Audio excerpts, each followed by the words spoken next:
तो आज आपण मैंने वीडियो माध्यम जानीपारे कि जदि आपण आधार कार्ड डाउनलोड करूँगी ताहले से आपड़ देखिए कि एमती गोटे डिजिटल सिग्नेचर रही आईटा आपंकर एमती भैलिडेट अननोन बा इनभैलिडेट सिग्नेचर बोली शो करूथिबो। तो एमती जदि आपंकर अन्य कौन ऑनलाइन डॉक्यूमेंट किंवा पीडीएफ रे digital signature T invalid show करूए ताहले केमिति आपण एई डिजिटल सिग्नेचर टी को ग्रीन टिक करी वैलिडेट बा वेरीफाई करि परिबे कंप्लीट प्रोसेस वीडियो माध्यम जानी पारे। तेज चलतु वीडियो स्टार्ट करिया पूर्व जदि आप चैनल को नुआ कर देखुं ताहले आम चैनल को एवं सब्सक्राइब करूँ एमती नुआ नुआ इनफॉर्मेटिव प्रोसेस देखा। तो आमर जो आधार कार्ड टी ऑनलाइन रू डाउनलोड करूचे से आमर जो डिजिटल सिग्नेचर टी रही है आम आज वेरीफाई करके देखा आपण को जेकोसी डॉक्यूमेंट पीडीएफ हो ना कहीं आप एमती प्रोसेस वेरीफाई करेंगे। तेणु आधार कार्ड को डाउनलोड करने आम myAadhar.uidai.gov.in वेबसाइट को जावा एठारे डाउनलोड आधार उपर क्लिक करी आमर से आधार कार्ड टी को डाउनलोड करिवा से आपणकर एठारे आधार नंबर नहले एनरोलमेंट आईडी किंबा वर्चुअल आईडी दे आपण आधार कार्ड टी को डाउनलोड करि परिबे। तो मु आधार नंबर दे डाउनलोड करिया पई चाहूची तो मु आधार रे क्लिक करी तापर एठारे आधार नंबर टी को दे देबे।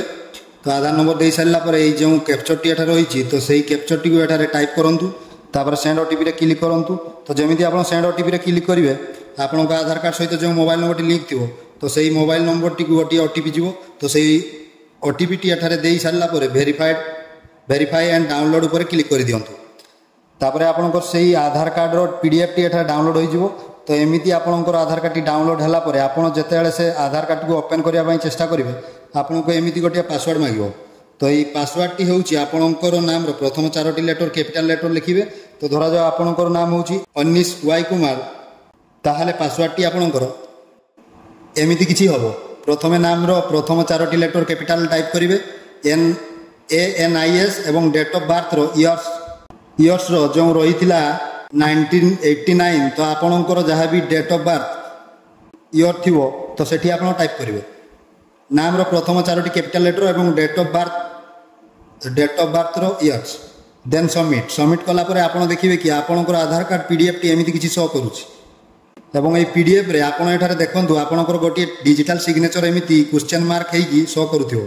तो ये डिजिटल सिग्नेचर टी जो नॉट वेरीफाइड अच्छी सेठी आपन को वेरीफाइड करी ग्रीन टिक करिया पई पड़िबो। तेणु ये डिजिटल सिग्नेचर टी केमिति आपण माने ग्रीन टिक करी वेरीफाइड करिवे आसंतु देखिबा। तो सेति पई आपन को आपनकर पीसी रे गोटे सॉफ्टवेयर इंस्टॉल करिया पई पड़िबो जोटा कि होउची एडोब एक्रोबैट रीडर। ताहा एमिति आपण गूगल रे लिखि सर्च कला परे आपनकर सामने रे एई जो प्रथम लिंक टी शो करूची आपण तारि ऊपर क्लिक करंतु। तापर एठारे आपन को एमिति डाउनलोड लिंक शो करूथिबो तारि ऊपर क्लिक करंतु। जेमिति आपण सेति क्लिक करिवे एठारे आपनकर सेही सॉफ्टवेयर टी डाउनलोड होई जिवो। तो एई सॉफ्टवेयर टी इंस्टॉल कला बेले आपनकर पीसी रे प्रॉपर इंटरनेट कनेक्शन टी थिबा आवश्यक। तो देले जाई कि डाउनलोड हेई कि इंस्टॉल हो। तो इंस्टॉल हेबा पई अल्प किछि डाटा मध्ये खर्च होई पारे। तो एमिति प्रोसेस या को डाउनलोड कर इंस्टॉल कर सारला परे आगो ओपन करंतु। तो ओपन कला परे एठारे थिबा ओपन फाइल पर क्लिक करंतु। तापर आपनकर जो आधार कार्ड टी ग्रीन टिक करिवा पई बा वेरीफाई करिवा पई चाहउछंती तो से आधार कार्ड टी को एठारे आपनकर फाइल रे थिबा से आधार कार्ड टी को एठारे चूज करंतु।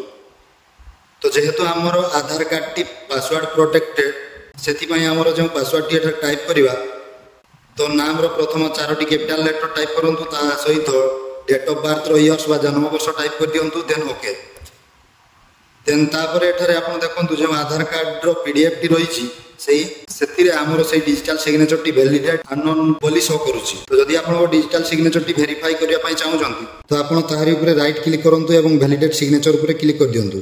तापर सिग्नेचर प्रॉपर्टीज ऊपर क्लिक करिवे एवं तापर जो दिया जाईछि शो सिग्नेचर सर्टिफिकेट आपण ताहारी ऊपर क्लिक करंतु।